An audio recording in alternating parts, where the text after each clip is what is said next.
People like you should stick to mopping floors, not dreaming about cockpits. Rebecca Thornton's voice cut through the skyline aviation hangar like a blade sharp enough to slice through the morning air and land directly on target. She stood beside her $75 million Gulfstream G650 designer heels, clicking against polished concrete eyes, fixed with laser precision on the black janitor who had dared to glance at her aircraft. Darius Mitchell didn't look up from his mop bucket. 18 months of being invisible. 18 months of swallowing insults that would have broken most men. 18 months of playing a role that burned through his soul like acid, all to gather the evidence his anonymous tip line had been screaming about for 2 years running. What Rebecca Thornton didn't know, couldn't possibly imagine in her perfectly manicured world of privilege and assumptions, was that the janitor she had just humiliated with such casual cruelty owned the entire company. Every rivet, every runway, every executive washroom he cleaned belonged to him. The irony would have been funny if it weren't so devastating. I said, "Are you listening?" Rebecca's voice rose, commanding attention from the scattered mechanics and pilots who were trying very hard to pretend they hadn't heard her. Eyes down, focus on your work. That's what we pay you for. Darius squeezed the mop handle tighter, watching dirty water swirl in the bucket like his patience circling the drain. He'd been Darius Mitchell, billionaire CEO of Mitchell Aviation Holdings, for exactly 12 hours yesterday. From midnight until noon, he'd lived in his penthouse, driven his Bentley, worn his custom suits, and made decisions that affected thousands of employees across 3 continents. But at 5 a.m. this morning, just like every morning for the past year and a half, he'd become invisible again. Gray uniform-worn sneakers, calloused hands, and a fake ID badge that read Danny Williams, because Rebecca's hiring manager had told him Danny sounds more appropriate for this type of work. The type of work that apparently came with a side order of humiliation. His phone buzzed in his pocket. A text from his assistant, the real one, not the fictional supervisor who supposedly managed the janitorial staff. Board meeting moved to 3 p.m. The merger documents need your signature. The Japan deal is waiting. $8 billion in business decisions waiting for him. But first, he had toilets to scrub. The morning routine never changed. Arrive at 5 a.m. when the hangar was empty, except for security. Clean the executive offices first, always first, because that's where the real conversations happened. The conversations people had when they thought no one important was listening. Rebecca's office was a shrine to herself. Awards covering one entire wall, photos of her with politicians and celebrities, and a crystal paperweight that cost more than most people's cars. Darius had cleaned around it hundreds of times, listening to her phone calls, her meetings, her casual conversations that revealed exactly who she really was when the cameras weren't rolling. "Sophia, get in here," Rebecca's voice echoed from the hallway. "And bring the Aspen photos. I want to post them before the board meeting." Sophia Valdez hurried past Darius like he was furniture arms full of glossy photos and marketing materials. 28 years old, Harvard MBA, Rebecca's personal assistant and designated enabler. Sophia knew exactly what her boss was, but the salary was too good and the connections too valuable to risk rocking the boat. "Danny's still here," Sophia whispered as she entered Rebecca's office, intentionally loud enough for him to hear. "Should I ask Kyle to adjust the cleaning schedule? Why would I care when the help shows up?" Rebecca's laugh was sharp-cutting. "As long as the floors are clean and the trash is emptied, I don't need to think about that." That. Not him. Not a person with a name and a family and dreams. Just that. Darius had heard worse, much worse.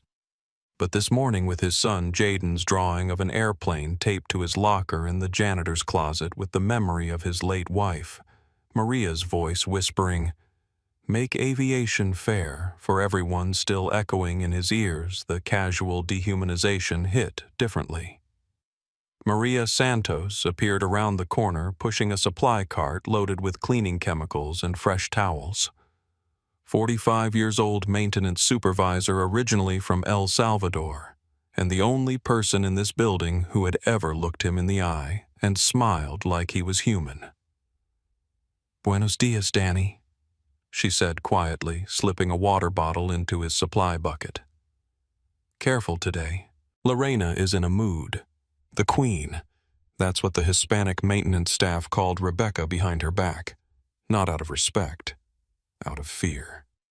"Gracias, Maria Darius," whispered back, grateful for the small kindness in a place that seemed determined to strip away every shred of dignity he possessed. His phone buzzed again. This time it was a photo from Mrs. Rodriguez, his son's babysitter. Jaden, 8 years old, standing in their kitchen wearing a pilot's cap that was 3 sizes too big, saluting the camera with the serious expression of someone who believed completely in heroes and happy endings. "Dad," the text read, "Jaden made this for you at school. He says you're going to be a real pilot someday and fly the biggest planes in the sky." Darius stared at the photo of his son's latest art project. A drawing of a man in a pilot's uniform standing next to an airplane. The man was brown like Daddy, and he was smiling, and there were puffy white clouds all around him like he belonged in the sky. If Jaden only knew that Daddy already owned the sky, every piece of it that mattered. But right now, that felt like a secret too dangerous to keep and too painful to reveal. The coffee incident happened at 9:17 a.m. right in front of the main hangar entrance where everyone could see. Darius had been cleaning the windows when Rebecca emerged from her office designer cup in hand, deep in conversation with Sophia about weekend plans in Aspen. He'd stepped aside, made himself smaller, tried to disappear the way he'd learned to do over 18 months of practice, but invisible wasn't good enough today. Rebecca stopped mid-sentence, staring at him like she'd just discovered something unpleasant on the bottom of her shoe. Without warning, without hesitation, she tilted her cup and poured hot coffee down the front of his gray uniform. "Oops," she said, her voice dripping with fake concern. "How clumsy of me." The coffee soaked through the fabric, instantly burning his chest, staining everything it touched. Darius stood perfectly still, feeling the heat spread across his skin, watching brown liquid drip onto the floor he'd just finished mopping. "Well," Rebecca raised an eyebrow, gesturing at the mess with her now empty cup. "Clean it up. That's what you're here for." Jake Morrison's laughter echoed across the hangar like a gunshot. Rebecca's boyfriend, 31 years old, heir to a shipping fortune, and a pilot whose primary qualification was having the right last name and the right skin color. He strutted over with the confidence of someone who'd never faced a single consequence for anything in his entire privileged life. "At least he's useful for something," Jake said loud enough for everyone to hear. Right, baby Rebecca's smile was poison wrapped in Chanel lipstick. "Absolutely. Everyone should know their place." David Kim watched from behind a maintenance cart, 25 years old junior mechanic, recent graduate from aviation school, and one of the few employees brave enough to pull out his phone and start recording. His hands shook slightly as he held the device, but he kept filming. Other employees began to gather. Tom Fletcher, 52, veteran pilot, watching with increasing discomfort. Carmen Ruiz, 33, social media manager, initially filming for her day in the life content, but now capturing something much more significant. A handful of mechanics' office workers and support staff all pretending to work while actually witnessing a public humiliation.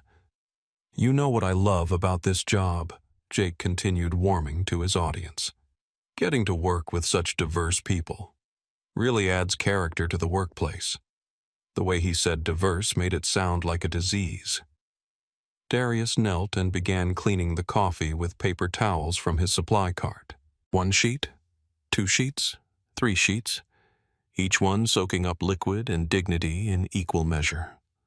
He could feel eyes on him, could hear whispered conversations starting to bubble up around the hangar. "This is uncomfortable," someone muttered. "Should we say something?" "Say what?" "She's the CEO." Carmen Ruiz had started her morning live stream as usual, sharing behind-the-scenes content from Skyline Aviation for her 300 followers. But something about this moment felt different, important. and her finger hovered over the broadcast button as she watched the scene unfold. Rebecca noticed the gathering crowd and seemed to feed off their attention like a vampire drawing strength from blood. "Sophia, remind me," she said, her voice carrying perfectly across the suddenly quiet hangar. "What was our discussion about maintaining company image?" Sophia shifted uncomfortably, clearly, recognizing the trap being set for her. "We discussed the importance of professional standards." "That's right. Professional standards." Rebecca's gaze swept across the assembled employees before landing back on Darius, who was still cleaning coffee from the floor.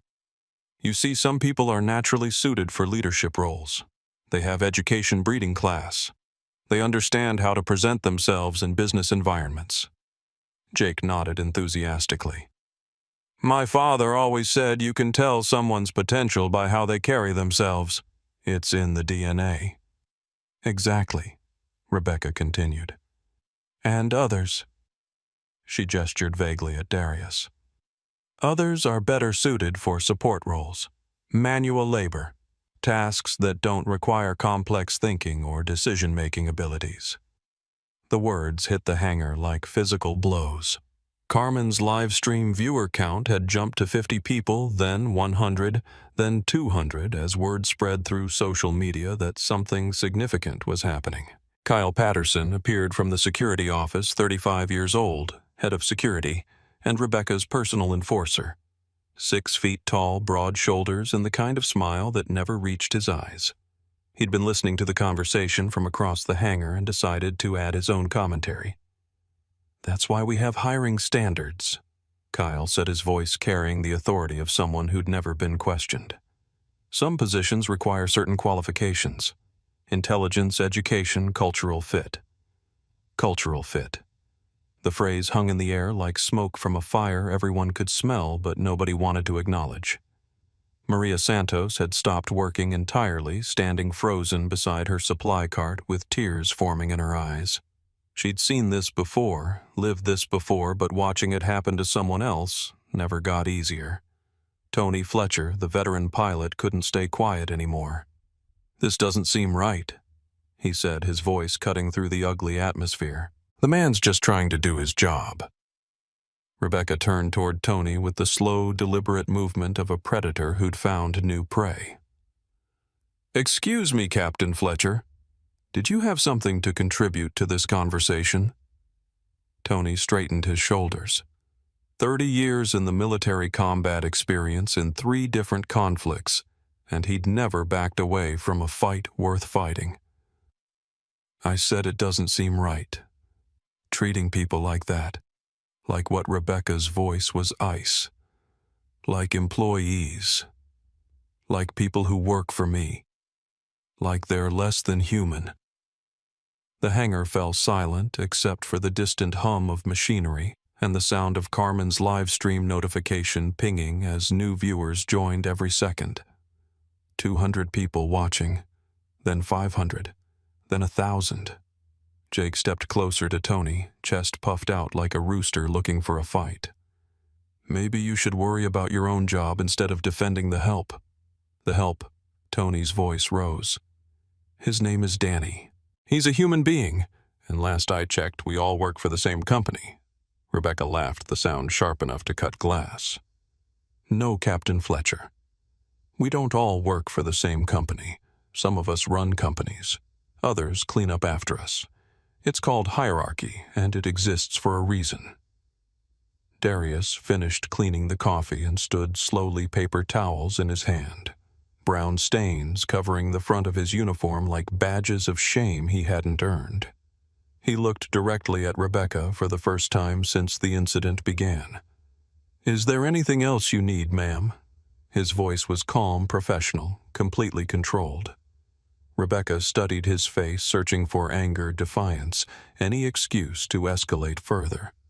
She found nothing but quiet dignity, which somehow made her angrier than if he'd fought back. "Yes, actually," she said. "Stay in your lane, do your job, and remember that some doors are closed for good reasons." Carmen's live stream had reached 2,000 viewers.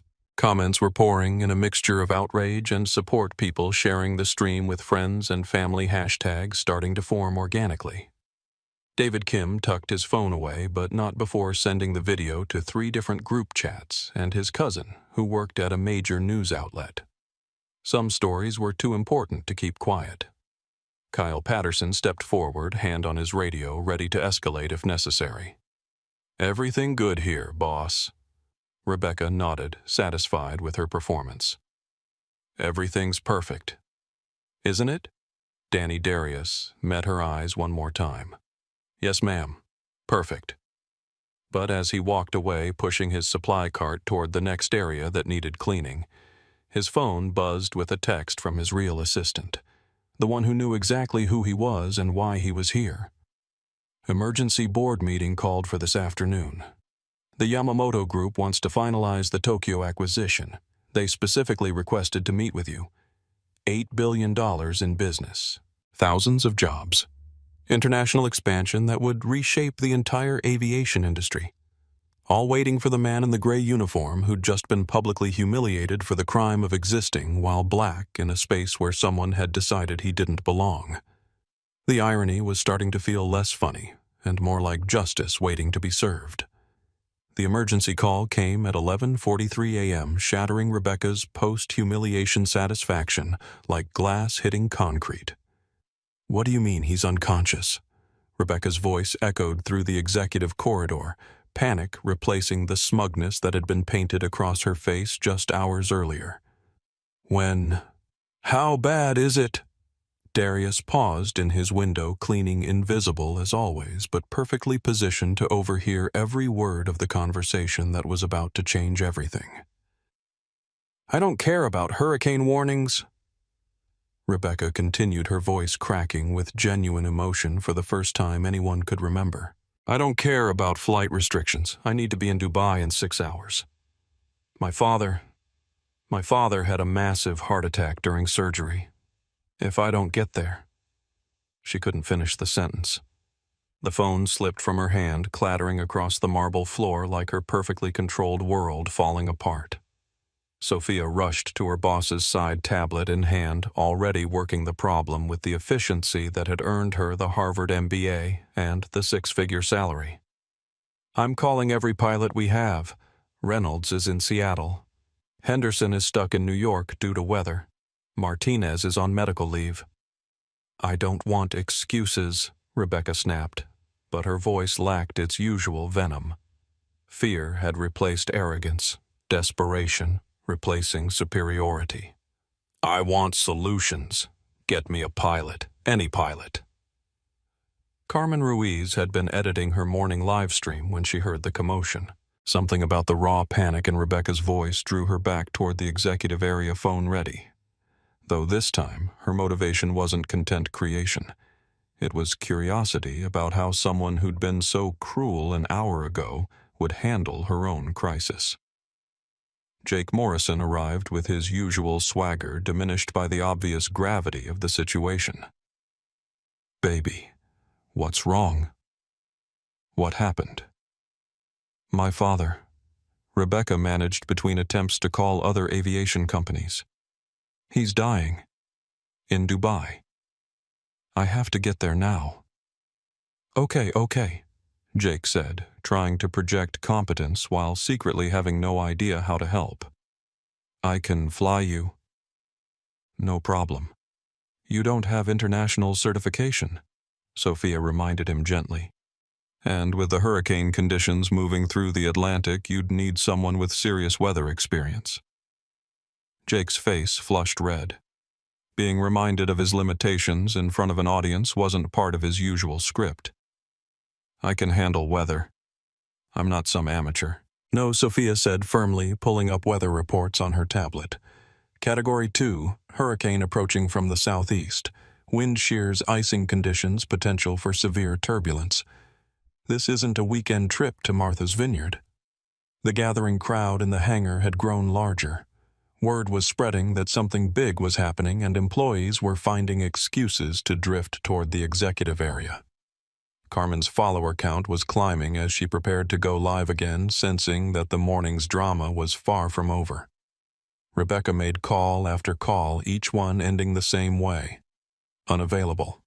Booked solid. Not flying into that weather pattern. Sorry, our insurance doesn't cover hurricane conditions. Her hands were visibly shaking now. The same hands that had poured coffee on Darius 2 hours earlier were trembling as she realized that money and position couldn't solve every problem. There has to be someone, she whispered more to herself than to anyone else. Anyone. That's when Jake had his brilliant idea. The kind of idea that seemed hilarious right up until it backfired spectacularly. "Hey, baby," he said loud enough for the growing crowd to hear. "What about your janitor friend? The one who thinks he knows about airplanes?"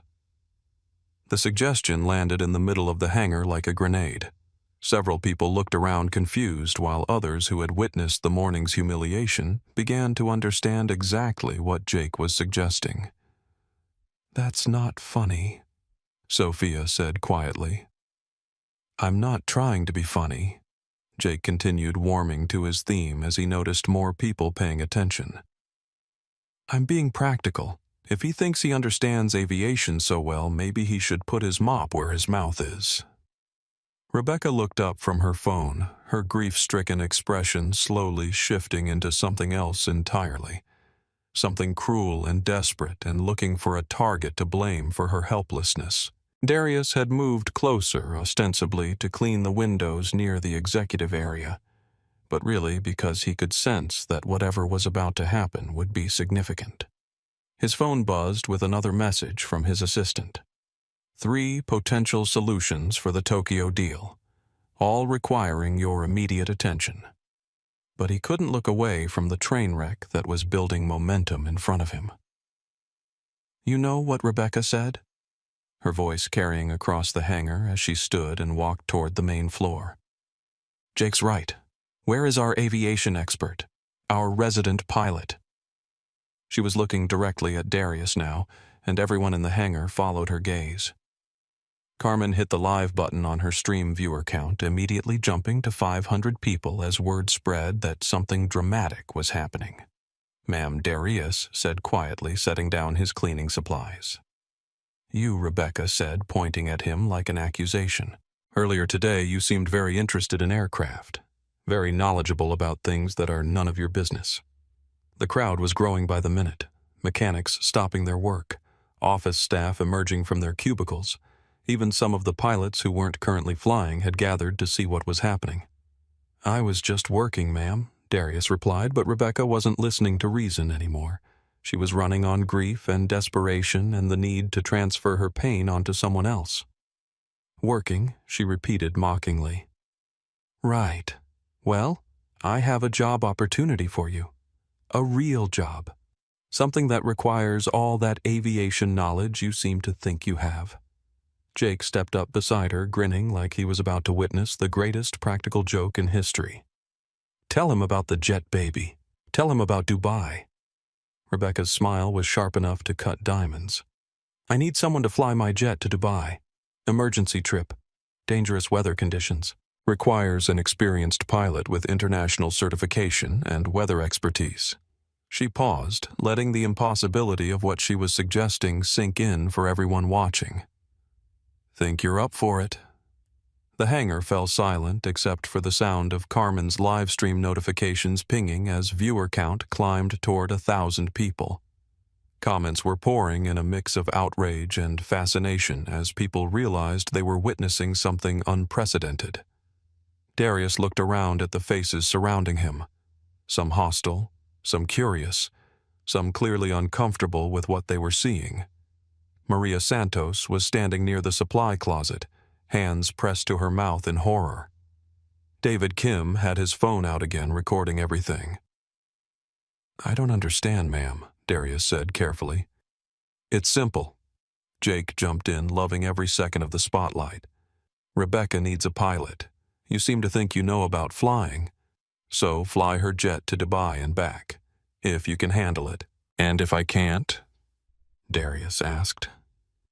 Rebecca stepped closer, close enough that he could smell her expensive perfume, mixed with the scent of desperation. If you can't when you fail, you'll face criminal charges for aircraft theft, endangering lives, and fraud. Her voice carried across the hangar like a death sentence.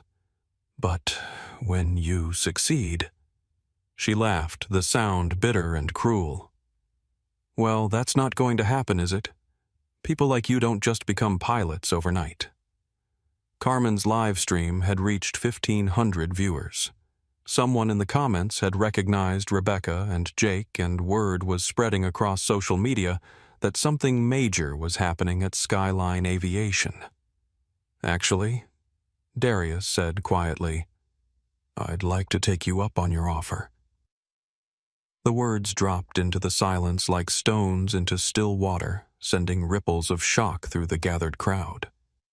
Rebecca's confident smile faltered for just a moment before returning full force. "You're serious," she said. "You actually think you can fly a $75 million aircraft?" "Yes, ma'am." Jake burst into laughter. "This is perfect. This is absolutely perfect. Baby, we need to make this official. Contracts, witnesses, the whole thing." "You're right," Rebecca agreed, her lawyer instincts kicking in alongside her cruelty. "Sophia, draft something up. Emergency flight to Dubai. No co-pilot, no assistance. Land safely, return by midnight." Sophia looked horrified. "Rebecca, this is insane. You can't seriously be considering—" "I'm not considering anything," Rebecca cut her off. "I'm offering this man exactly what he wants, a chance to prove that he's more than just the help." David Kim's video had been uploaded to Reddit and was already gaining traction. The title read, "CEO Makes Impossible Bet with Janitor. This is going to end badly." Comments were pouring in, the post climbing toward the front page. Tony Fletcher pushed through the crowd. "This has gone too far. Rebecca, you're talking about putting someone's life in danger for no good reason." "No good reason?" Rebecca turned on him with fury. "My father is dying. I need to get to Dubai. This man claims he can help." "Where's the problem?"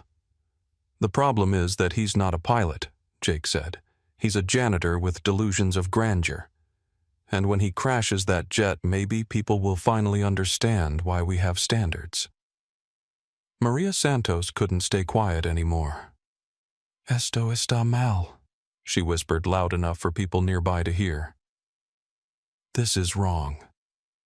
"What's wrong?" Kyle Patterson said, appearing from nowhere like he always did when Rebecca needed backup, is letting people get ideas above their station. "Maybe this will be a good lesson for everyone." Carmen's viewer count had exploded past 3,000 as people shared the stream across platforms. Local news outlets were starting to monitor the situation. Aviation blogs were picking up the story. "So what do you say, Janitor Rebecca?"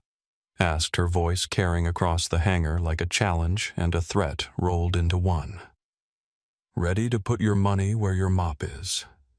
Darius looked around one more time at the faces surrounding him, at Maria's tears of concern, at David's phone recording everything, at Carmen broadcasting his humiliation live to thousands of strangers, at Tony Fletcher's worried expression and Sophia's horrified disbelief.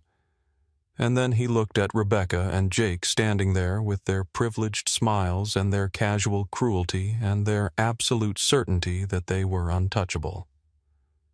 "I accept," he said simply. The hangar erupted. Cheers from some quarters, gasps of disbelief from others, and a steady stream of camera clicks as everyone tried to capture the moment when a janitor agreed to attempt the impossible. Rebecca pulled out her phone and called her lawyer. "I need a contract. Right now. Liability waiver, criminal consequences clause, the full package."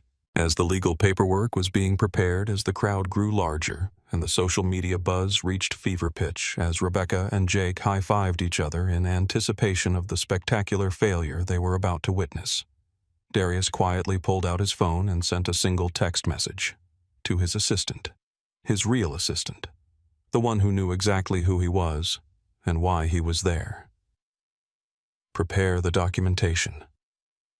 All of it. Today's the day." The walk from the hangar floor to the Gulfstream G650 was only 50 yards, but it felt like crossing from one world into another entirely. Darius moved with purpose, now his gait changing subtly from the shuffling invisibility of a janitor to something else entirely. Something that made Tony Fletcher stop mid-conversation and stare. Something that made Maria Santos whisper a prayer in Spanish. Something that made David Kim zoom in his camera phone because he sensed he was about to witness something extraordinary. "Look at him go!" Jake laughed, following the procession toward the aircraft. "All that confidence, it's going to make the crash so much more satisfying." Rebecca walked beside the jet's owner without knowing it. Her lawyer on speakerphone drafting a contract that would either humiliate Darius completely or protect her from the lawsuit she was convinced would come when this publicity stunt inevitably ended in disaster. Carmen's livestream had reached 5,000 viewers as word spread across social media. Aviation enthusiasts from around the world were tuning in to watch what many were calling either the greatest workplace prank in history or a catastrophe waiting to happen. The crowd following them had swelled to nearly 100 people. Mechanics' office workers, pilots, and support staff who had abandoned their duties to witness whatever was about to unfold. Security had given up trying to disperse them. Even they wanted to see what happened next. As they approached the aircraft, Darius stopped and looked up at the machine he owned but had never been allowed to acknowledge. $75 million of cutting-edge aviation technology, twin Rolls-Royce engines, range of 7,500 nautical miles, seating for up to 14 passengers, and a cockpit that required thousands of hours of training and certification to operate legally. "Having second thoughts?" Rebecca asked with a smirk. "It's not too late to back out. Go back to mopping floors where you belong." Instead of answering, Darius began walking around the aircraft in a slow, methodical circle. His movements were precise, professional, like someone conducting a pre-flight inspection, which, as it happened, was exactly what he was doing. He knelt beside the landing gear, examining the tires and hydraulic systems with the kind of attention to detail that only came from experience. Real experience. The kind that couldn't be faked or learned from watching YouTube videos. "What's he doing?" Sophia whispered. Tony Fletcher was watching intently, his 30 years of aviation experience recognizing something that the others were missing. "Pre-flight inspection," he said quietly. "And he's doing it right," Jake scoffed. "Anyone can walk around a plane and pretend to know what they're looking at. Watch him try to actually start the engines. That's when this joke stops being funny." But Darius continued his inspection with methodical precision, checking the wing surfaces for ice or damage, examining the pitot tubes and static ports, running his hands along the engine inlets, each movement deliberate, professional, correct. Carmen was providing live commentary for her growing audience, now past 7,000 viewers. "Okay, so this is either the most elaborate prank in history or something really incredible is about to happen. The way he's moving, it's like he actually knows what he's doing." Comments were flooding in from actual pilots watching the stream. "That's a proper pre-flight. Who taught him that? If this is fake, he's doing his homework. Those inspection points are exactly right. Where did a janitor learn maintenance procedures?" Rebecca was getting impatient. The contract had been prepared and sent to her phone. Legal liability waiver, criminal consequences if the aircraft was damaged or if he failed to return safely. Everything necessary to protect her legally while she watched her employee destroy himself publicly. "Are we doing this or not?" she demanded. "My father could be dying while you're playing dress-up." Darius completed his inspection and stood beside the aircraft's main entrance. For 18 months he'd watched other pilots board aircraft like this. He'd cleaned up after them, listened to their conversations, pretended not to understand their technical discussions. He'd been invisible while they owned the sky that rightfully belonged to him. "Contract," he said simply. Rebecca handed him her phone, the legal document displayed on the screen. He read it quickly, professionally, like someone who'd reviewed thousands of similar documents during his real career, which he had. This specifies no assistance, no co-pilot, and criminal consequences if the aircraft is damaged or if I fail to return safely by midnight, he summarized. Is that accurate? That's right, Jake said. Think you can handle it, Janitor? Darius looked at him with an expression that seemed almost amused. I think I can manage. He signed the contract electronically, handed the phone back to Rebecca, and then did something that made the crowd go completely silent. He pulled out his own phone and made a call. This is Darius, he said, his voice carrying clearly across the hangar. I need aircraft N947DM prepared for immediate departure to Dubai. International flight plan, weather routing, and customs clearance. There was a pause as everyone tried to process what they'd just heard. 7DM.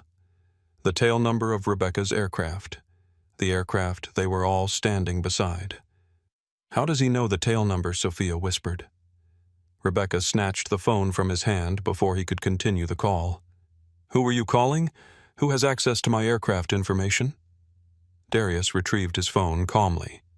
Operations Center, standard procedure for international departure. It was a lie, of course. He'd been calling his assistant to begin the process that would end with Rebecca Thornton's career in ruins. But they didn't need to know that yet. Standard procedure. Jake laughed. For who? You're a janitor, not a pilot. You're right, Darius said, approaching the aircraft's boarding stairs. I'm not a pilot. Rebecca's smile was triumphant. Finally, a little honesty. Darius paused at the bottom of the stairs and looked back at the crowd of people who'd gathered to witness his humiliation. At Carmen, still broadcasting live to 10,000 viewers. At David Kim, recording everything on his phone.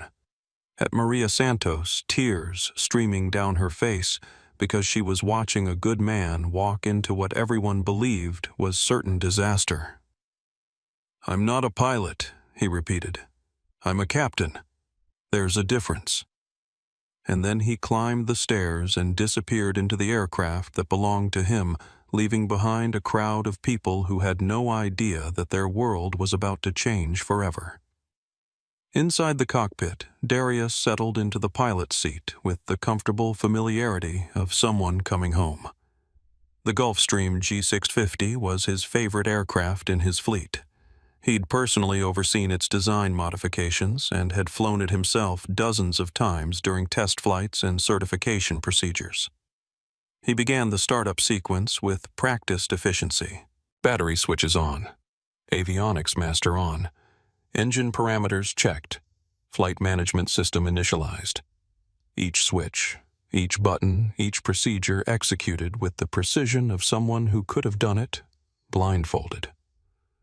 Outside, the crowd pressed against the hangar windows to watch what they assumed would be either a spectacular failure or a brief moment of embarrassment before he gave up and climbed back down.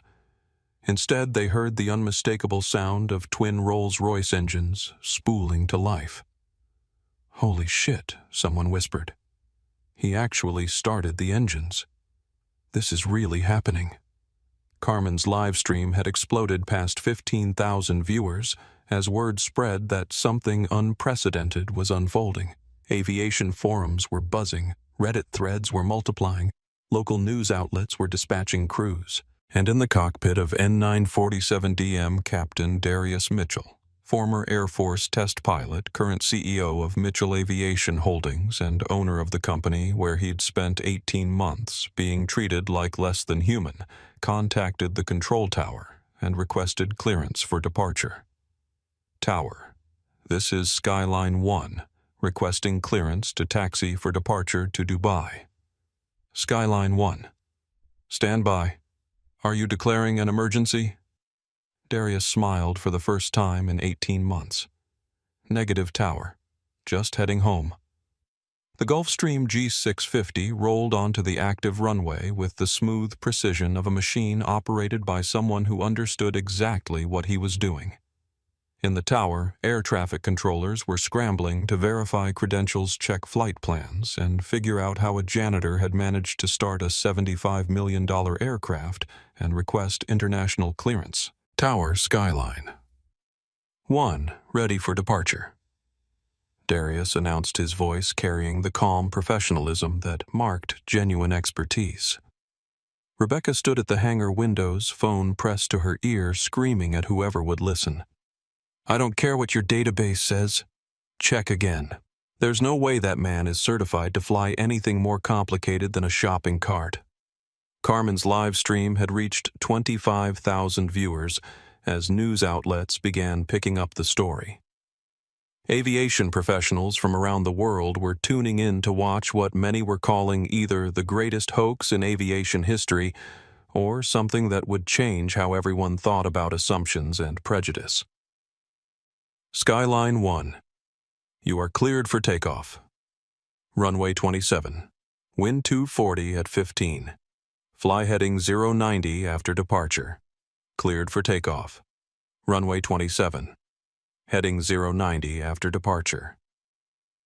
Skyline 1. The engines spooled to full power with a sound that resonated through the hangar like thunder.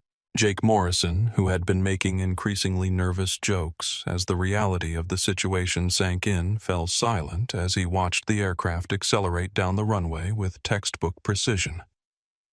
"He's actually doing it," Sophia whispered. "He's actually flying the plane." The takeoff was flawless. Perfect rotation speed, optimal climb rate, smooth transition from ground to air. In the tower, controllers, who had been skeptical minutes earlier, were now calling colleagues to watch the radar display as Skyline 1 climbed toward cruising altitude with the kind of precision that only came from serious training and experience. Tony Fletcher stood transfixed by what he was witnessing. 3 decades in aviation had taught him to recognize skill when he saw it, and what he was watching through binoculars was not beginner's luck or random chance. It was the work of someone who belonged in that cockpit. Where the hell did he learn to fly like that? He muttered. Maria Santos was crying again, but this time her tears were tears of joy mixed with amazement. She'd watched Darius being humiliated for months, had seen him accept cruelty with quiet dignity, and now she was watching him literally rise above everything that had been done to him. David Kim's phone had died from recording too much video, but not before he'd uploaded everything to multiple platforms. The hashtag was exploding across social media as people realized they were witnessing something historic. Not just a man proving his critics wrong, but a complete reversal of everything everyone had believed about who belonged where and who was capable of what. Inside the aircraft, Darius was in his element for the first time in 18 months. The Gulfstream responded to his inputs like an extension of his will, climbing smoothly through 25,000 feet toward cruising altitude. He contacted departure control with the professional ease of someone who'd done this thousands of times before. "Departure Skyline 1 with you climbing to flight level 450, Skyline 1 radar contact. Turn left heading 06 to climb and maintain flight level 450. Contact Boston Center on 124.72. Left 060 climb and maintain 450, contact Boston 124.72. Skyline 1. The handoff between controllers was seamless professional routine, which was exactly what was blowing everyone's minds. There was nothing about this flight that suggested amateur operation or beginner's luck. Every communication, every procedure, every maneuver was being executed with the kind of competence that required years of training and certification. Back in the hangar, Rebecca was on her 4th phone call trying to verify Darius's credentials. FAA records aviation databases, employment verification services. Everything was coming back negative because she was looking for Danny Williams, the name on his fake janitor ID. She had no idea she should have been looking for Captain Darius Mitchell. "This is impossible," she kept repeating. "People don't just know how to fly jets. There has to be some explanation." Jake had gone from confident mockery to nervous pacing as the reality of what was happening sank in. If the janitor actually managed to fly to Dubai and back, the joke would be on them. More than that, it would be international news. Their humiliation would be broadcast to the world. "Maybe we should call this off," he said quietly. "Tell him to come back. Say it was all a mistake. Call it off how Rebecca snapped. He's already in international airspace, and he signed a contract." Sophia was monitoring social media, watching the story explode across every platform. "Rebecca, this is bigger than just us. This is going viral. CNN is picking up the story. Aviation Week is calling for comment. We need to figure out what our response is going to be." Carmen's live stream had been shared by celebrities, politicians, and news outlets. Her follower count had exploded from 300 to 50,000 in a matter of hours. Comments were pouring in from around the world, people sharing their own stories of workplace discrimination and cheering for the underdog who was literally flying above his oppressors. "I can't believe what we're witnessing," Carmen told her audience. "This man, this janitor who everyone thought was just the help, is flying a $75 million jet to Dubai like he was born to do it. And the CEO who humiliated him this morning is standing here looking like she just saw a ghost." International Air Traffic Control began tracking Skyline 1 as it crossed into oceanic airspace. Controllers in Gander, Reykjavik, and London were all noting the same thing. Whoever was flying that aircraft knew exactly what they were doing. "Skyline 1, contact Shanwick Radio on 5.649. Contact Shanwick 5.649, Skyline 1. Good day, sir. Safe flight." The "sir" in that transmission carried weight. Controllers didn't use honorifics casually. It was recognition of professional competence, pilot-to-pilot respect that couldn't be faked or earned through luck. Hours passed. Rebecca's father stabilized in Dubai, giving her a window of time she hadn't expected. But instead of relief, she felt growing dread as aviation professionals began calling to ask about her new pilot and how she'd managed to find someone with such obvious skill working as a janitor. Carmen's stream had reached 100,000 viewers. News outlets were calling for interviews. Aviation forums were exploding with theories about who this mysterious pilot really was and how he'd ended up cleaning toilets at Skyline Aviation. And then, 8 hours after departure, Skyline 1 contacted Dubai Approach Control. "Dubai Approach Skyline. 1 with you descending out of flight level 450 for approach. Skyline 1. Dubai Approach. Winds 350 at 22 gusts to 35. Be advised, sandstorm moving through the area. Visibility dropping rapidly. Are you equipped for Category 3 approach?" There was a pause. In hangars and air traffic control centers around the world, people held their breath.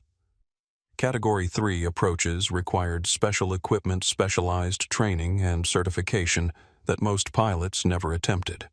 It was the kind of procedure that separated professional aviators from weekend hobbyists.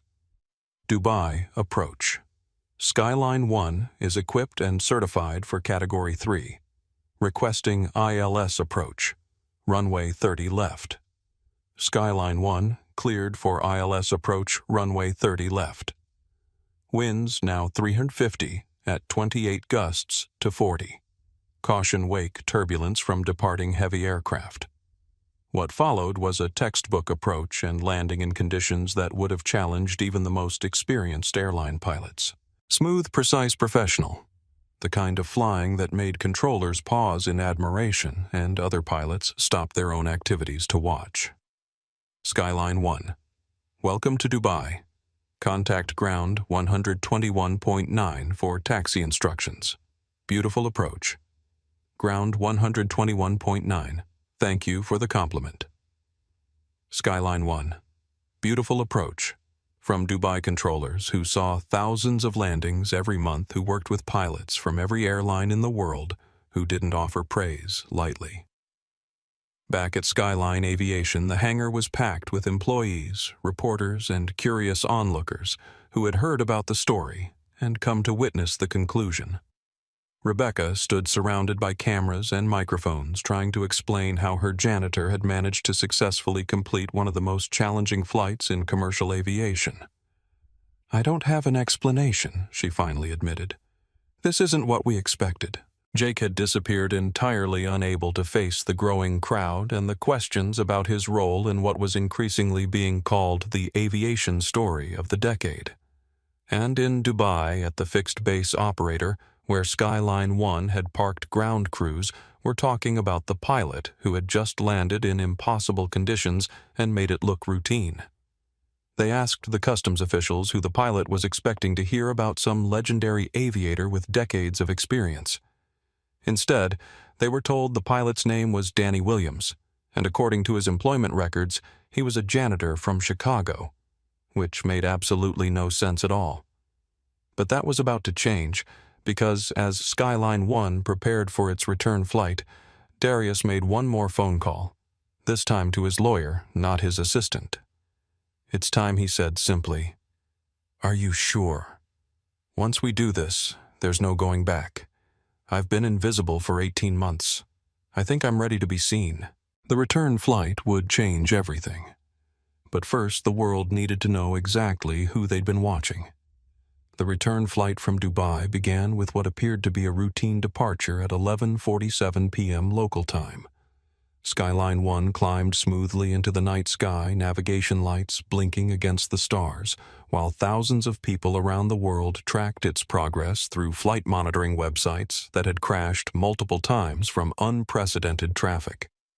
What no one knew, including Rebecca Thornton, was that during the brief stopover in Dubai, Darius had made a series of phone calls that were about to reshape everything everyone thought they knew about power identity and who really belonged in the sky. Carmen's live stream had been running for 14 hours straight, with viewer counts fluctuating between 50,000 and 200,000 as people around the globe tuned in to follow the conclusion of what was being called the aviation story of the century. News outlets from CNN to BBC were providing live coverage. Aviation forums had crashed from traffic. I've been broadcasting live for 14 hours. Carmen told her audience, exhaustion clear in her voice, but excitement keeping her going. And I still can't believe what we've witnessed. A janitor, a man everyone ignored and dismissed, just completed a round trip to Dubai in hurricane conditions like he was born to do it. Back at Skyline Aviation, the hangar had transformed into an impromptu media center. Reporters, aviation enthusiasts, employees, and curious onlookers packed every available space, all waiting for the return of Skyline One and the answers to questions that had been growing more urgent with every passing hour. Rebecca stood in the center of the chaos, surrounded by microphones and cameras, trying to maintain some semblance of control over a narrative that had spiraled completely beyond her influence. For 18 months, she'd been in charge. She'd set the rules, determined who belonged where, decided who was worth listening to and who could be ignored. Now she was answering questions from reporters who wanted to know how she'd ended up with a world-class pilot working as a janitor in her facility.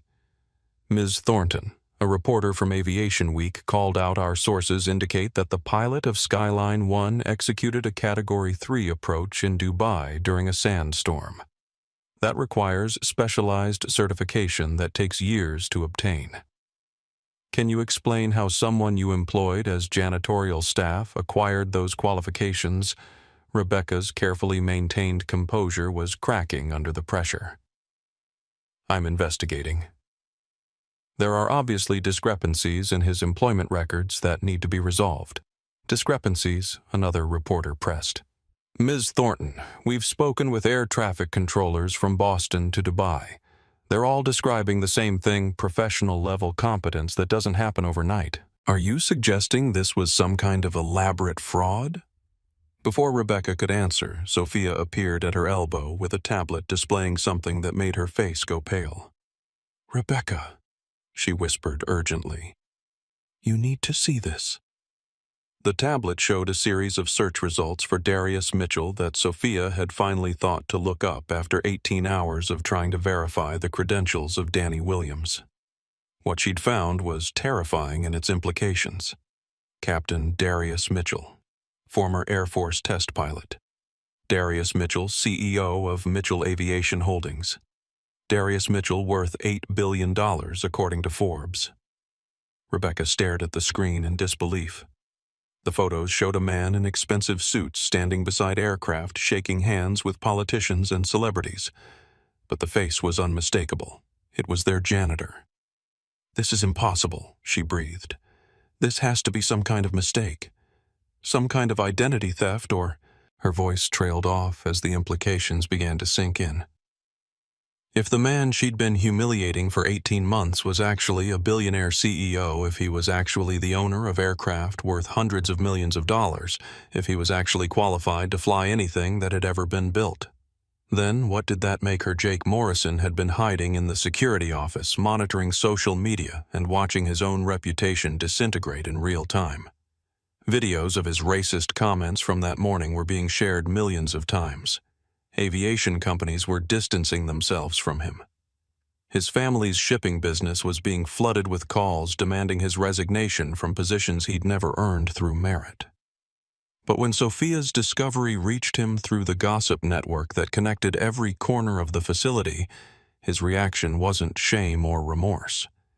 It was denial escalating into anger. "I don't believe it," he said, bursting into the hangar and pushing through the crowd toward Rebecca. "This is some kind of elaborate con job. You don't go from cleaning toilets to flying jets. It doesn't work that way." Tony Fletcher, who had been watching the evening's events with growing amazement and dread, stepped forward to confront Jake directly. "Maybe it does work that way.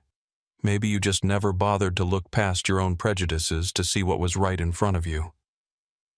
"Prejudices!" Jake's voice rose to a shout. "I call bullshit on this whole thing. Nobody with that kind of money works as a janitor. Nobody with that kind of training pretends to be invisible for 18 months. There's an explanation, and when we find it, all of you are going to look like idiots for falling for the biggest scam in aviation history." David Kim, who had been documenting everything on his phone since the morning's coffee incident, stepped forward with a device that made everyone in the hangar fall silent.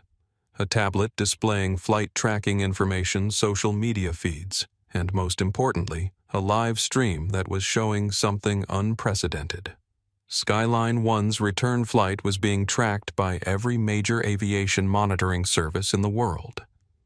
Its route, altitude, speed, and navigation were being analyzed in real time by professional pilots who were posting their assessments online. Perfect adherence to international airways, one airline captain had posted. Navigation precision within meters of filed flight plan. This isn't luck or beginner's skill. This is someone who's done this thousands of times.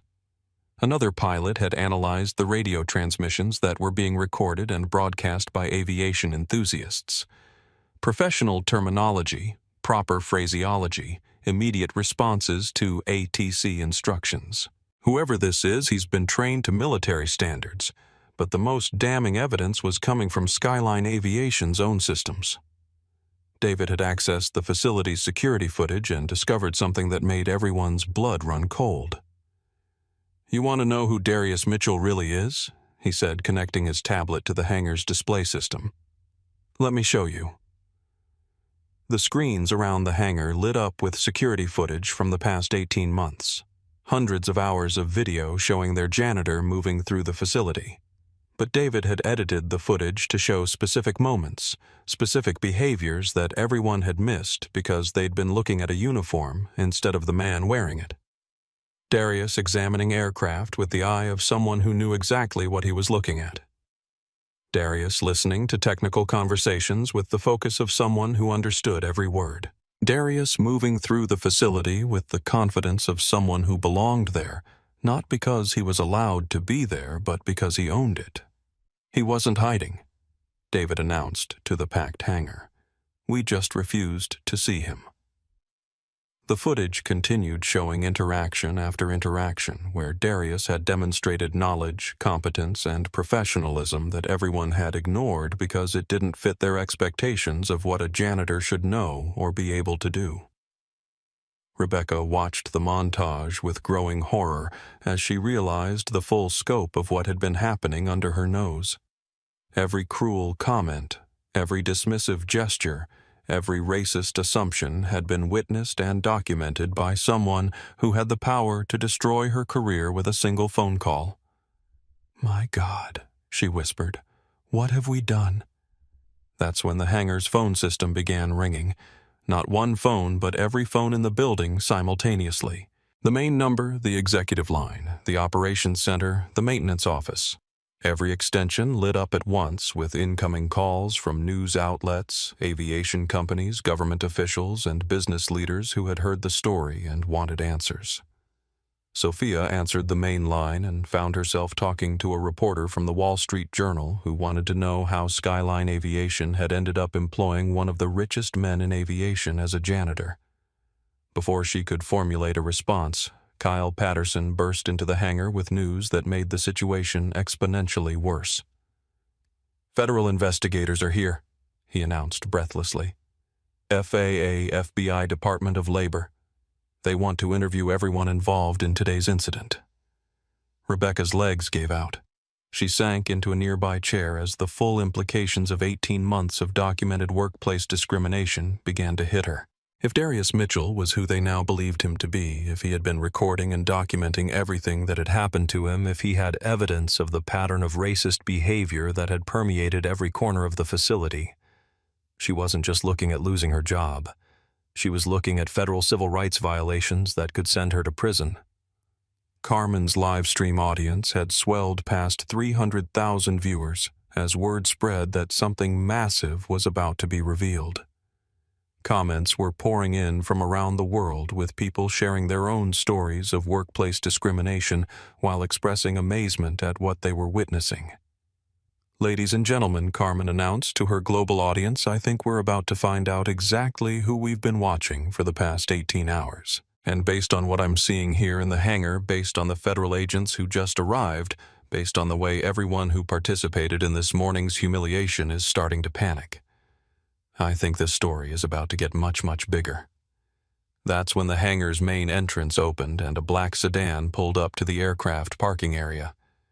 A man in an expensive suit emerged, followed by several others carrying briefcases and legal documents. "Who's that?" someone in the crowd asked.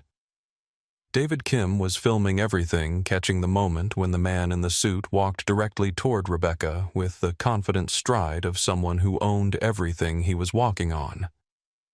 "Ms. Thornton," he said, his voice carrying clearly across the suddenly silent hangar. "My name is James Anderson, legal counsel for Mitchell Aviation Holdings. My client would like to speak with you when he arrives." Rebecca tried to speak, but no words came out. The crowd pressed closer, sensing that whatever was about to happen would be the climax of a story that had already exceeded everyone's wildest expectations. Anderson continued pulling documents from his briefcase. "I have here 18 months of documented evidence of workplace discrimination, hostile work environment, and civil rights violations occurring at this facility. My client has been operating undercover to investigate anonymous complaints that were filed with the Equal Employment Opportunity Commission." The words hit the hangar like physical blows. 18 months of evidence, federal complaints, undercover investigation. Every conversation, every interaction, every incident of discriminatory behavior has been recorded and documented according to federal guidelines. "Ms. Thornton, you and several of your employees are facing serious legal consequences." Jake Morrison pushed through the crowd, his face red with anger and desperation. "This is bullshit. You can't prove anything. So what if he can fly a plane? That doesn't make him some kind of civil rights hero." Anderson looked at Jake with the kind of expression lawyers reserved for people who were about to discover exactly how wrong they could be. "Mr. Morrison, my client isn't some kind of civil rights hero. He's the owner of this company. He's your employer. And you've just spent 18 months providing him with enough evidence of discriminatory behavior to shut down this facility permanently."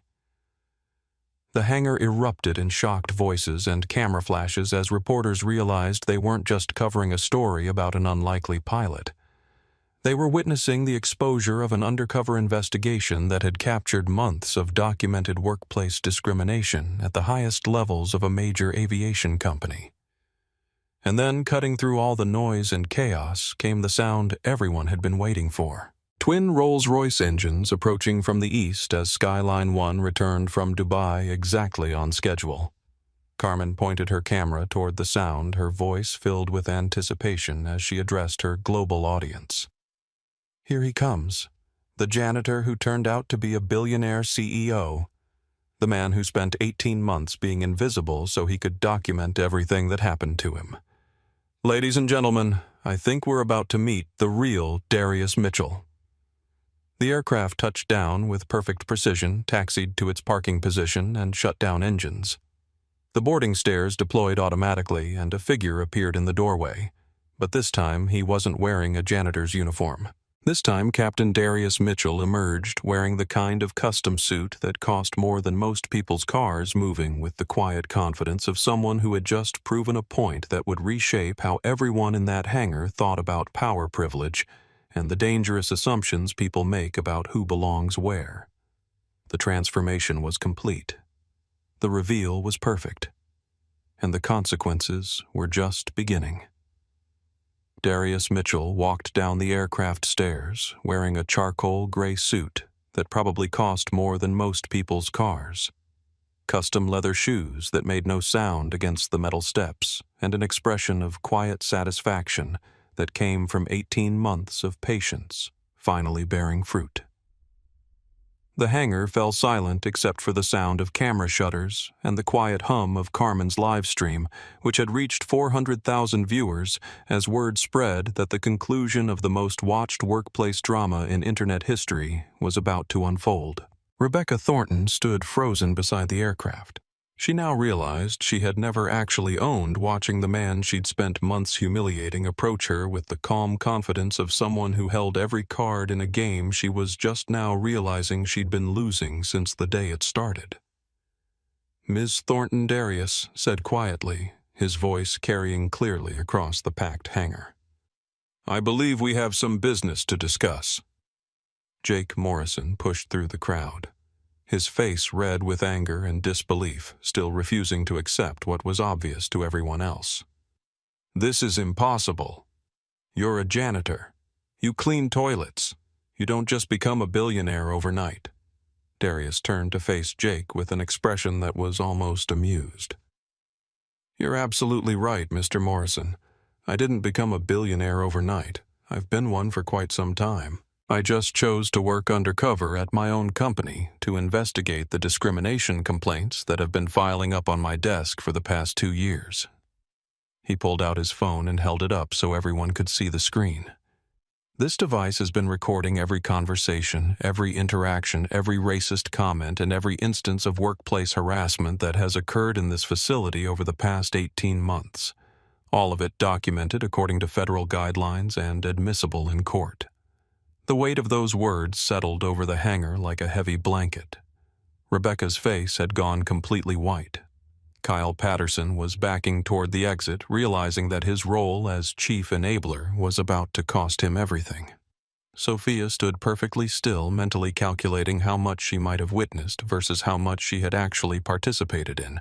James Anderson stepped forward with a briefcase full of legal documents that represented 18 months of evidence gathering. Ladies and gentlemen of the press, he announced my client has authorized me to release the following information. The crowd pressed closer as Anderson began reading from prepared statements that would reshape how everyone thought about workplace discrimination and the dangerous assumptions people made about who belonged where. Mr. Darius Mitchell is the founder and CEO of Mitchell Aviation Holdings, a company worth approximately $8 billion that owns 12 major aviation companies across 3 continents. 6 months ago, he began an undercover investigation of Skyline Aviation following multiple anonymous complaints filed with the Equal Employment Opportunity Commission. Rebecca tried to speak, but no words came out. Everything she'd built, everything she'd worked for, everything she'd thought she controlled was dissolving in front of her eyes. The investigation has documented extensive evidence of workplace discrimination, hostile work environment, and federal civil rights violations. The evidence includes recorded conversations, video documentation, and witness testimony from multiple sources. David Kim stepped forward, holding up his phone with hours of recorded video. I've got everything, he said simply, Every cruel comment, every racist assumption, every moment of deliberate humiliation. All of it. Carmen's live stream audience had exploded past 500,000 viewers as news outlets around the world picked up the story. Congressional representatives were already calling for investigations into workplace discrimination across the aviation industry. Darius walked directly to Rebecca, stopping close enough that only she could hear his words. "You asked me this morning if I knew my place," he said quietly. "Well, Miss Thornton, my place is owner of this company. Your place is unemployed." Then he raised his voice so everyone in the hangar could hear. "Rebecca Thornton, you are terminated immediately for workplace discrimination, hostile work environment, and violation of federal civil rights laws. Security will escort you from the premises."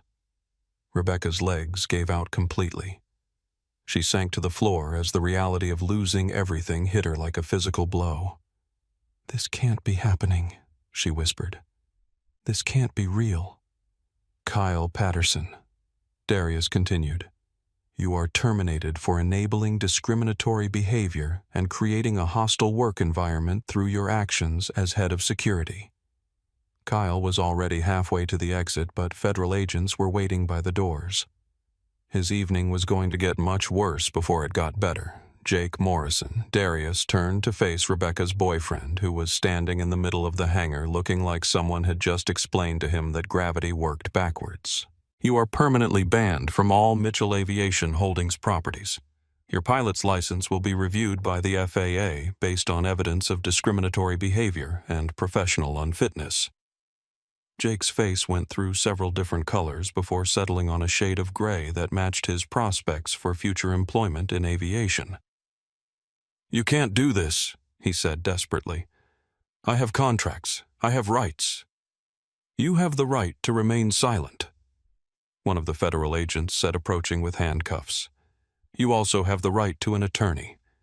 The arrests were swift, professional, and broadcast live to hundreds of thousands of viewers who watched 18 months of documented racism finally face consequences. Rebecca and Kyle were led away in federal custody, while Jake was served with legal papers that would end his aviation career permanently. But Darius wasn't finished. Sophia Valdez, he called out, causing her to freeze in terror. "You kept your mouth shut when you should have spoken up. But you also showed signs of conscience during several incidents. You'll be keeping your job, but you'll be attending mandatory training on federal discrimination laws and workplace ethics." Sophia nodded frantically, tears streaming down her face as she realized she was one of the few people who would survive the night with her career intact. Maria Santos Darius continued, and Maria stepped forward with obvious fear. "You showed kindness to someone everyone else treated as invisible. You're being promoted to Director of Workplace Culture with responsibility for ensuring that what happened here never happens again at any Mitchell Aviation Holdings facility." Maria burst into tears of relief and gratitude, unable to speak, as she realized that her small acts of human decency had not only been noticed, but were being rewarded. David Kim Darius turned to the young mechanic who had documented everything on his phone. "Your evidence gathering and moral courage helped make this investigation successful. You're being promoted to lead mechanic with full scholarship support to complete your aviation engineering degree."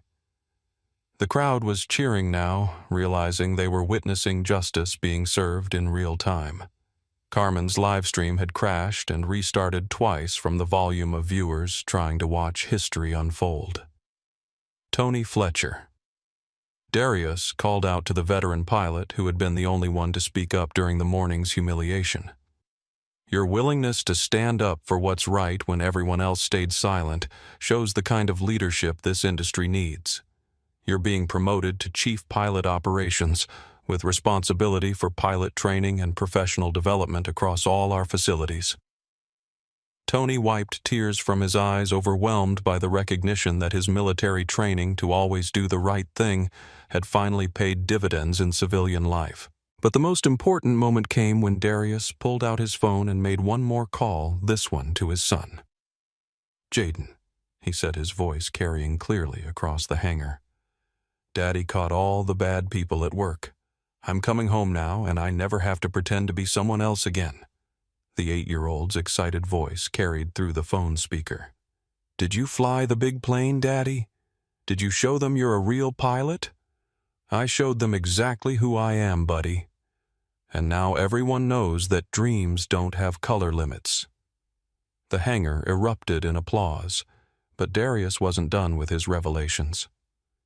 Ladies and gentlemen, he announced to the crowd and to Carmen's global audience, this investigation wasn't just about one company or one incident. This was about exposing a pattern of discrimination that exists throughout the aviation industry. The evidence we've gathered will be shared with federal authorities to ensure that what happened here is eliminated everywhere. The implications were staggering. 18 months of undercover investigation at one of the industry's major players would trigger reviews, investigations, and policy changes across the entire aviation sector. As federal agents finished their arrests and reporters scrambled to file stories that would dominate headlines for weeks, Darius walked to his aircraft for the last time as an undercover janitor, and the first time as the openly acknowledged owner of everything around him. The transformation was complete. Justice had been served, and an 8-year-old boy was about to learn that his hero father was an even bigger hero than he'd ever imagined.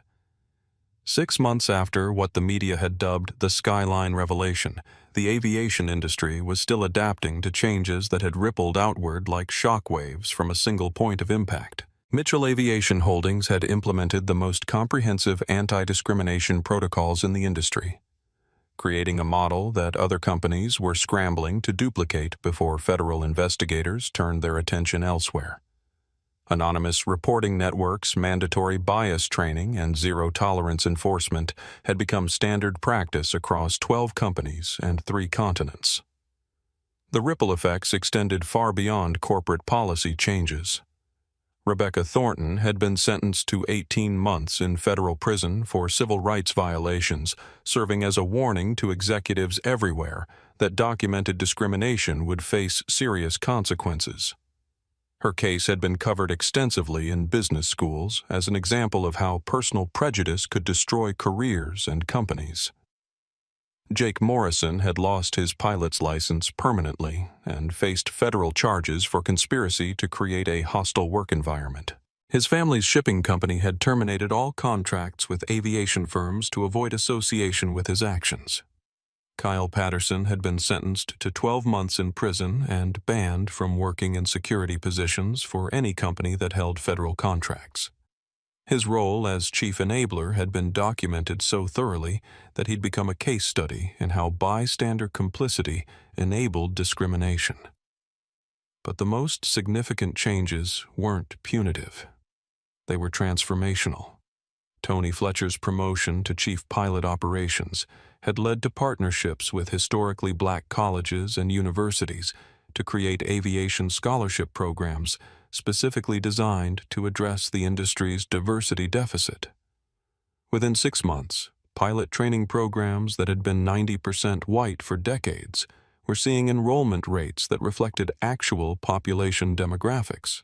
Maria Santos had transformed from maintenance supervisor to director of workplace culture, implementing programs that ensured every employee felt valued and heard regardless of their background or position. Her small acts of kindness had evolved into company-wide policies that prioritized human dignity over hierarchical power structures. David Kim's documentation of the discrimination had earned him recognition from federal civil rights organizations and led to his appointment as an advisor on workplace documentation standards. His mechanical expertise combined with his moral courage made him a powerful voice for change throughout the industry. Sophia Valdez had survived her complicity by demonstrating genuine remorse and committing to become an advocate for workplace equity.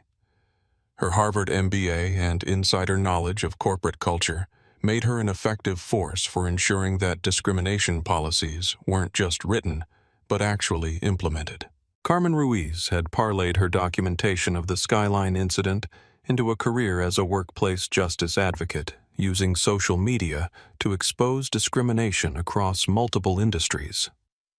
Her live stream of the original incident had been viewed over 50 million times, and inspired countless other employees to document and report workplace discrimination. The scholarship programs that emerged from Mitchell Aviation Holdings created opportunities for students who had never considered aviation careers because they'd never seen people who looked like them in cockpits or engineering positions. Within a year, aviation schools reported their most diverse enrollment in history. Congressional hearings had led to new federal legislation requiring aviation companies to undergo regular civil rights audits. The industry that had operated on informal networks and unspoken assumptions about who belonged where was being forced to confront its own bias through federal oversight and public accountability. But perhaps the most important transformation was cultural. The story of the janitor who turned out to be a billionaire CEO had become a cautionary tale about the dangers of assumptions and the cost of discrimination.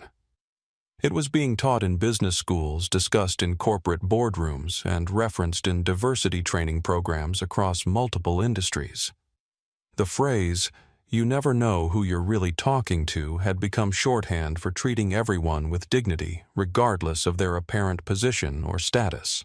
Aviation forums that had once been dominated by discussions of technical specifications and career advancement now included ongoing conversations about inclusion opportunity and the importance of looking past superficial indicators of worth to recognize talent wherever it existed.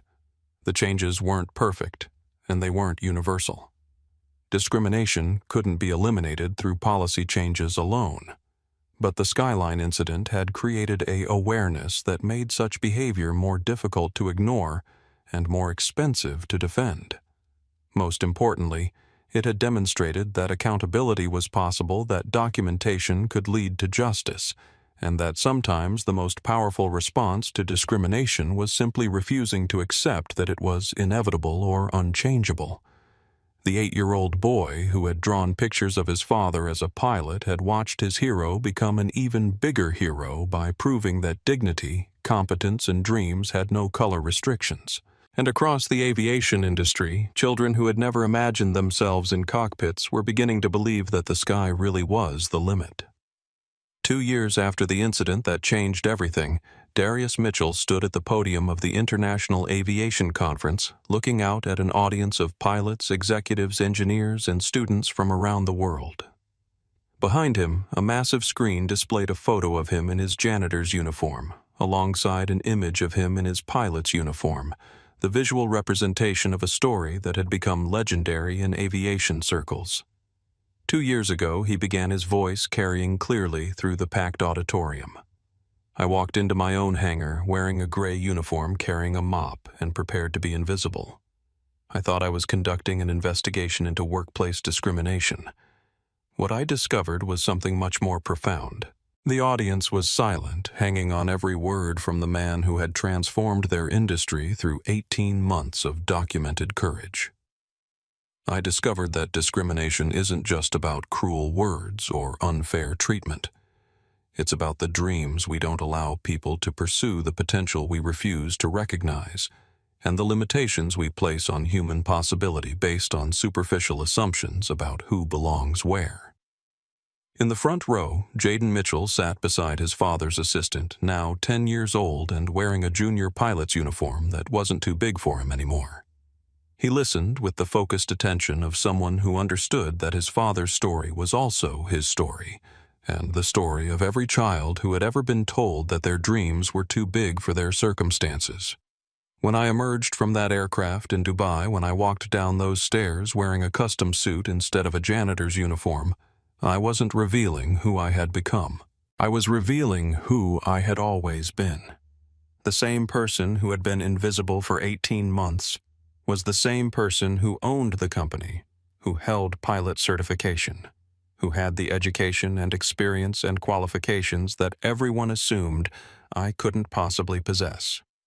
Maria Santos sat in the 5th row wearing the professional attire of her new position as Director of Workplace Culture for Mitchell Aviation Holdings. Beside her sat Tony Fletcher, whose pilot training programs had graduated their most diverse class in aviation history just 3 months earlier. The lesson isn't that every janitor is secretly a CEO. Darius continued. The lesson is that human worth isn't determined by job titles, skin color, or the assumptions other people make about our potential. The lesson is that when we look past superficial indicators and judge people by their character, their competence, and their contributions, we discover capabilities we never knew existed. Carmen Ruiz live-streamed the speech to an audience of 200,000 viewers, many of whom had followed her workplace justice advocacy since the original Skyline incident. Comments poured in from around the world, people sharing their own stories of overcoming discrimination and finding the courage to reveal their true capabilities. My son asked me recently why I spent 18 months being invisible when I could have simply revealed who I was from the beginning. Darius said, his voice warming as he spoke about the boy who had never stopped believing his father was a hero. I told him that sometimes the most powerful way to show people who you are is to first show them who you're not. Sometimes the most effective way to prove that limitations are artificial is to exceed every expectation people place on you. The audience rose to their feet as Darius reached the conclusion of his speech, but he held up a hand to indicate he wasn't finished. I want to leave you with something my late wife told me years ago. Something that guided me through 18 months of being treated as less than human while documenting evidence that would change how this industry thinks about human potential.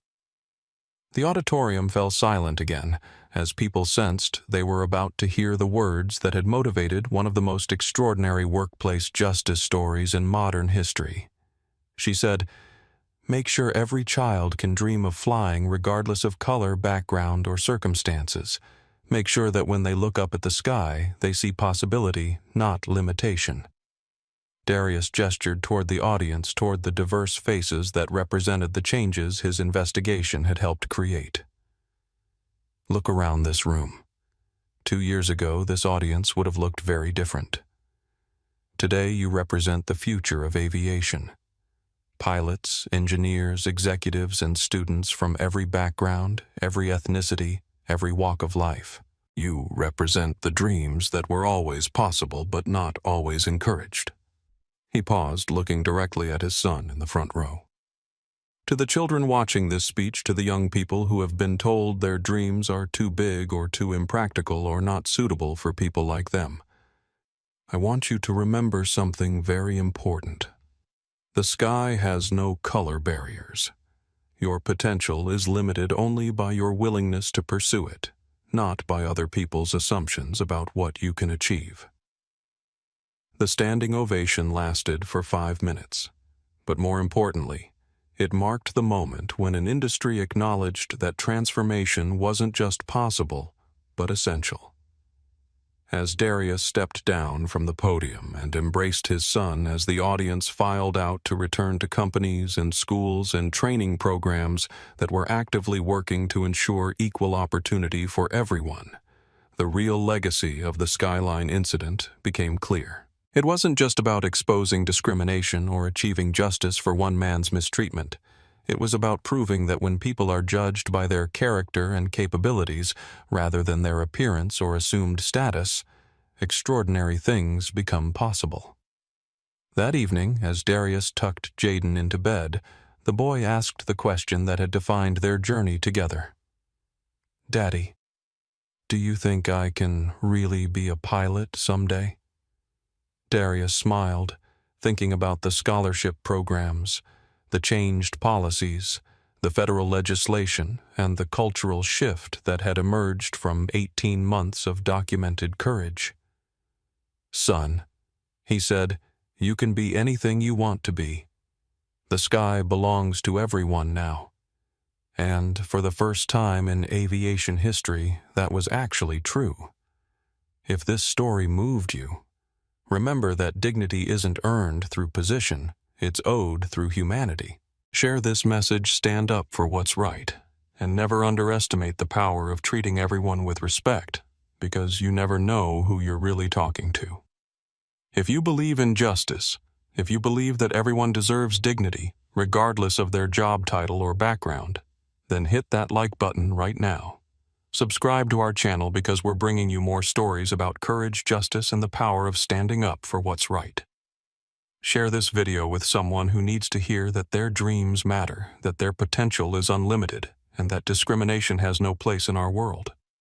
Comment below and tell us about a time when someone underestimated you, or when you witnessed workplace injustice. Your stories matter, your voice matters, and together we can create change one story at a time. Until next time, treat everyone with respect because you truly never know who you might be talking to.